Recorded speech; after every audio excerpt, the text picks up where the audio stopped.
Fuiste fundido en los hornos más oscuros de la guerra, se perdieron en la tierra tus lágrimas y tu sangre. Del honor no calma el hambre y al olvido te destierran. Yo no te olvido, veterano, que pasaste 100 infiernos y para aliviar tu invierno como un sol en el verano, te doy un abrazo, hermano, es mi simple gesto tierno. David Pignata. ¡La espada de fuego!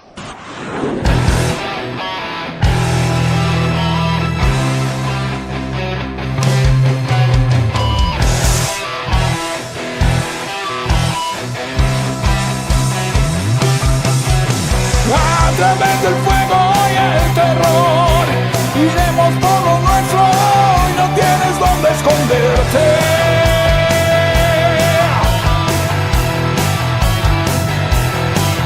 Dejando atrás el miedo y el temor, estamos preparados para la acción.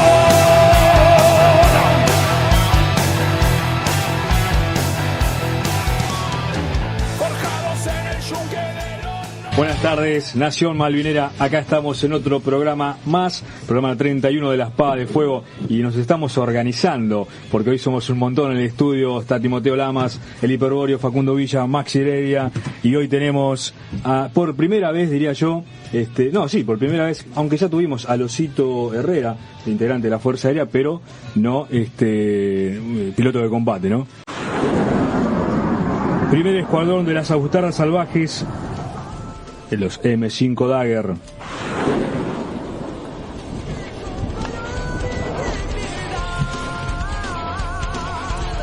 El capitán Roberto Janet Huemul, el indicativo Huemul, que peleó allá en las Islas Malvinas. La primera vez que tenemos un piloto de combate en nuestros estudios. Hiper, ¿cómo estás? Buenas tardes.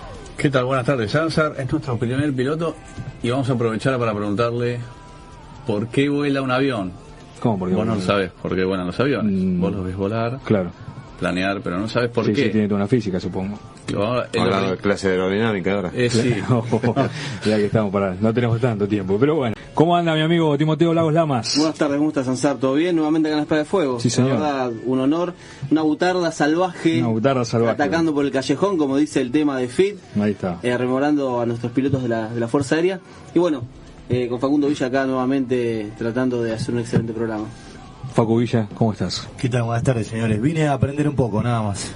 Como todas las tardes, todos los sábados, gracias Malvineros veteranos por acompañarlos. Y ahora sí, como le gusta que lo llame, indicativo Huemul. Buenas tardes, señor veterano, ¿cómo le va? Buenas tardes a toda la audiencia y a todos los veteranos y a todos los malvineros a ultranza como ustedes que están escuchando y que nos dan esta oportunidad de seguir haciendo un poco de patria.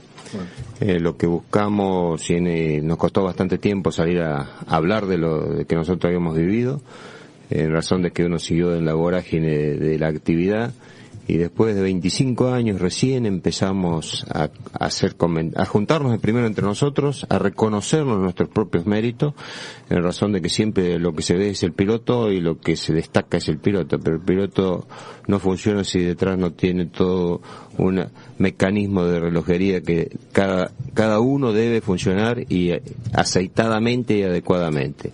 El tiempo nos dio esa posibilidad de saber reconocer a todos, armeros, mecánicos, especialistas, torreros, gente de plan de vuelo, el que nos daba el combustible, hasta el soldadito que era conscripto y nos daba el equipo de vuelo, que era el último que nos veía la cara antes de salir a cumplir nuestras misiones. Hasta civiles que pertenecían a la parte del aeródromo. Teníamos una señora en el plan de vuelo embarazada, que ella escuchaba todas nuestras comunicaciones. No era época de que teníamos celulares para hablar con la familia ni nada por el estilo. Había un teléfono único de línea en el cual había un cuadernito en el cual cada uno anotaba el tiempo que se hablaba, que hipotéticamente después nos lo iban a cobrar. ¿Nos lo iban a cobrar? No lo cobraron después. Pero esta señora que tenía que estar en ese lugar escuchaba todas nuestras conversaciones con nuestras familias, con nuestros hijos y demás.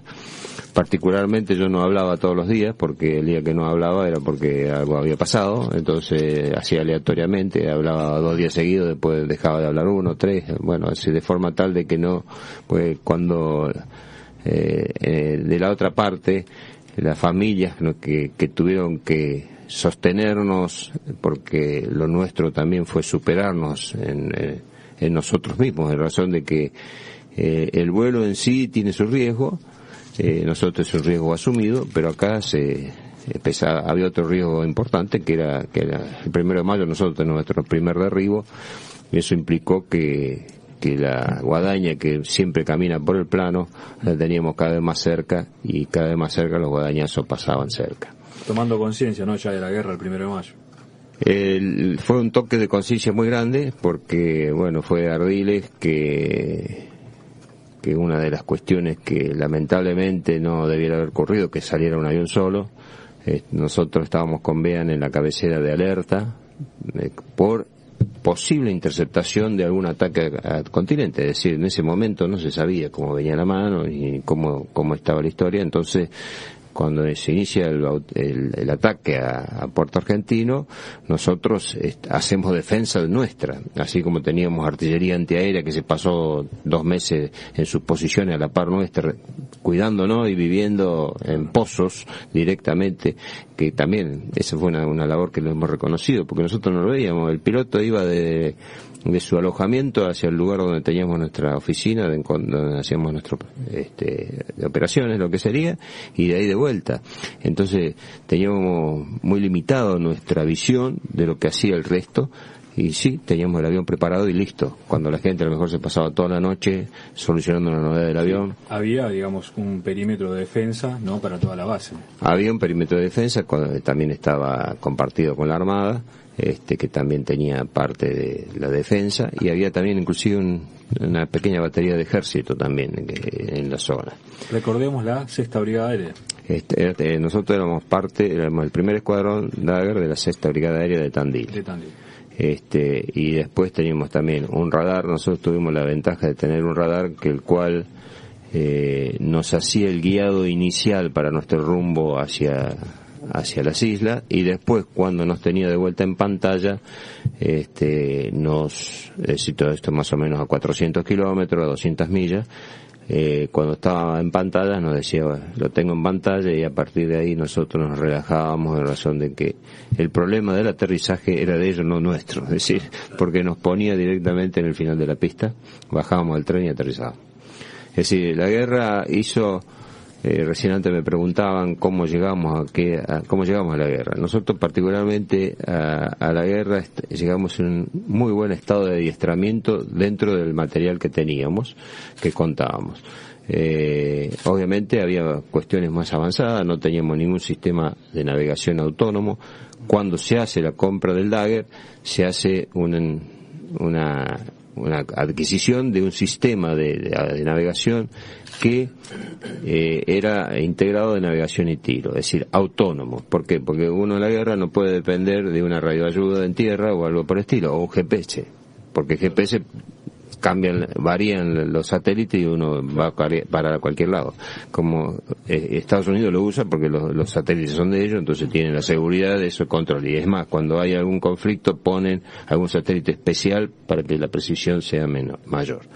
Nosotros todo eso no contábamos, y en principio todo fue una escala de cosas que uno tuvo que ir superando. En principio fue volar sobre el mar. Nosotros no estábamos acostumbrados a volar sobre el agua. Sabíamos con certeza de que el agua estaba entre 2 y 4 grados, más o menos la temperatura que hay en Malvinas hoy. Eso significaba que una caída en el agua, primero había que tener una eyección exitosa, segundo, inflar el chaleco, tercero, desprenderse del paracaídas, cuarto, inflar el bote, subir al bote. Todo eso al principio no teníamos traje antiposición, eso implicaba que el congelamiento era inminente. Era una muerte segura. Era una muerte segura. Es más, aparecieron pilotos de A4, el Guatón García, de A4C, congelado en un bote, ya con traje de antiposición y todo. El volar sobre el mar implicaba que uno estaba casi 2 horas volando sobre el agua, pero como Dios es aeronáutico, nos puso una capa de nube abajo, y como nosotros estamos acostumbrados a volar arriba de la capa de nube, teníamos un problema superado. Pero comando anfibio también dicen, que Dios es comando anfibio. Bueno, sí, atienden en todos lados, atienden en todos lados, no en Buenos Aires solamente. La propiedad de la ubicuidad. Obviamente, ubicuo en todos lados. Y eso fue superado. Bueno, ¿cómo superamos? La viveza criolla la empezamos a aplicar hartamente, en razón de que nosotros le estábamos tirando a los ingleses bombas inglesas. ¿Cómo es esto? Cuando se hace la compra de los Canberras, se hace una compra de un gran lote de bombas de 1000 libras, o sea, de 500 kilos. Es una bombona muy grande, que el problema que tenía que no se le podía hacer instantánea, en razón que si era instantánea, al explotar, explotaba justo cuando el avión nuestro estaba encima del objetivo. ¿Eran del Abra Lincoln, eran esas? No, del Canberra. Del Canberra. Del Canberra. El MK-17. Y entonces se tenía que poner retardo. La superestructura de todos estos buques, que al principio nosotros empezamos a preguntar qué es un buque, porque nunca habíamos tenido objetivos navales. Nuestros objetivos siempre eran terrestres, el aeródromo, puente, tanque de combustible. ¿Eso estaba a cargo de la aeronaval siempre? En realidad sí, el tema aeronaval lo explotaba la parte aeronáutica de Marina. Pero nosotros en ese sentido no teníamos ningún tipo de experiencia, nunca se nos ocurrió que íbamos a tener una guerra aeronaval. Y es más, al principio fuimos nosotros a preguntarles a ellos cómo se hacía para atacar un buque de estas características, y si no van 7 aviones simultáneos al buque, no puede ser, hasta que después ellos nos vinieron a preguntar a nosotros cómo se hacía para atacar un buque. Bueno, esto fue algo que el orgullo nuestro es haber ido superando cada uno de estos pequeñas cuestiones que se nos planteaban, de forma tal de lograr ser exitosos. ¿Cómo se logró eso? Solamente con un equipo. Un equipo que consecuente es al Sijuro.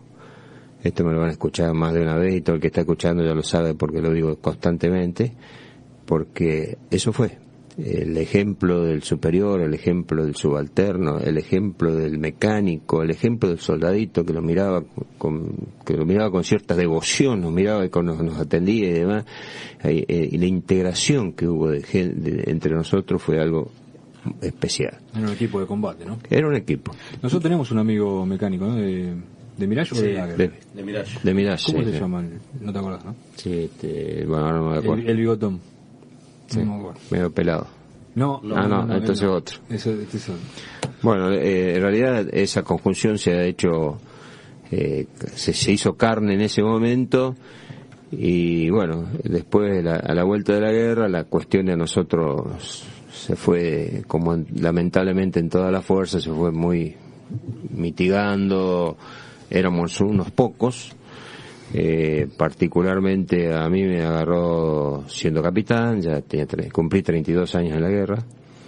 Uno dice 32 años, un pendejo. No, para la aviación de combate uno ya es medio viejo, ya está a los 35, después pasa a ser jefe de escuadrón y después ya no vuela más. Combate, ¿no? Aviones combate. Entonces a uno ya teníamos 3 hijos. La guerra le costó bastante porque había cuestiones terrenas que vos te tiraba más que el joven que tenía el empuje, claro. Pero era el ejemplo mutuo, y así fue que dentro de este equipo un superior que teníamos, nuestro jefe de escuadrón, que él en una misión que tenía que hacer Volponi, uno de los caídos, pero antes de salir de eso lo tacha él y se pone él. Cuando uno vio eso, uno ese ejemplo, obviamente yo que soy acá, que tengo que hacer lo mismo. Mis numerales, vean a Bernard, el mismo Negro Luna, esta era mi escuadrilla, todo con una vehemencia especial, y bueno, así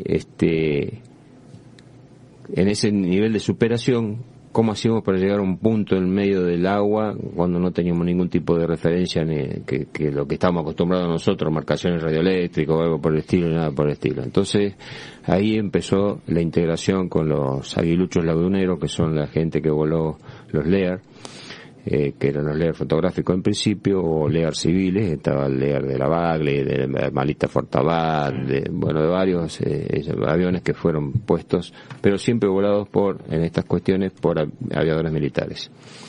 Ellos sí tenían sistema de navegación autónomo, un sistema inercial, entonces podían colocar las coordenadas para llevarnos hasta aproximadamente, mejor dicho, hasta 100 millas antes de los objetivos. ¿Por qué 100 millas antes? En razón de que el radar genera un lóbulo que se despega de la Tierra por la curvatura de la Tierra, entonces a partir de ahí uno podía estar por debajo de ese lóbulo y no ser detectado.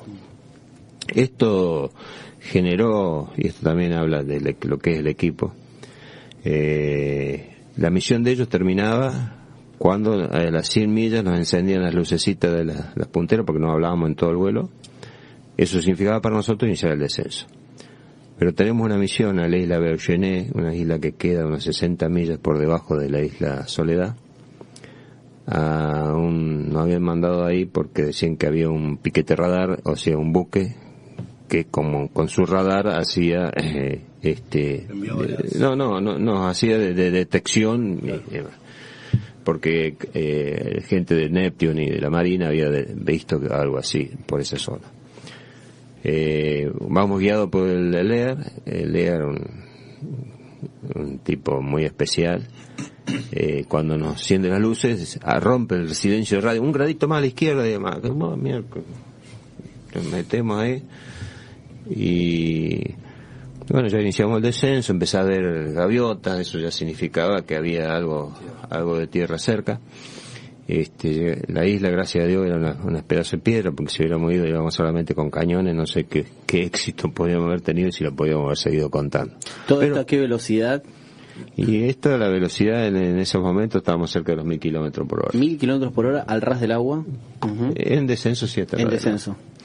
Ese también, el tema del agua era... Bueno, pero termino la anécdota de cuando el Lear, en vez de volverse, se quedó en el lugar esperando que volviera y nos volvimos todos juntos. Eso da la pauta del equipo que hubo, claro. Y tanto así que hubo gente en diferentes lugares que somatizó enfermedades, porque la situación es de tensión muy extrema. Es decir, lo que nosotros valoramos en su momento fue que logramos superarnos nosotros mismos, con el apoyo mutuo, con el apoyo de la familia, que eso fue fundamental, porque nuestras mujeres no nos ponían problema, cuidate, sabían que nosotros nos íbamos a cuidar y por el estilo, y con eso hago siempre un rescato a lo que fue mi mujer, sosteniendo la familia. Y a su vez también entre nosotros, siempre había uno que salía con una chanza, en un momento dado se aflojaba un poco la tensión. Teníamos un médico de grupo aéreo que llegó un momento que a mí me pasó con Bea, ese 1 de mayo estuvimos en alerta con otra sección, nos pasábamos, es decir, 2 aviones en cabecera listos para despegar en 3 minutos. Todo el día, de la mañana hasta la tarde, estábamos 2 horas, estábamos sentados, tanto así que hay una foto famosa en que salimos unos mecánicos, están a la par nuestra, y sale la foto de Ardiles, que fuimos los últimos que lo vimos despegar a Ardiles desde Río Grande. A partir de ahí, da la casualidad que empezamos a estar siempre primeros nosotros para salir, y después que pasaba un tiempo de espera, nos salíamos y salían otros y nos salíamos nosotros. Pero, ¿cuántos integrantes eran el primer escuadrón? Y el escuadrón éramos como 16 pilotos.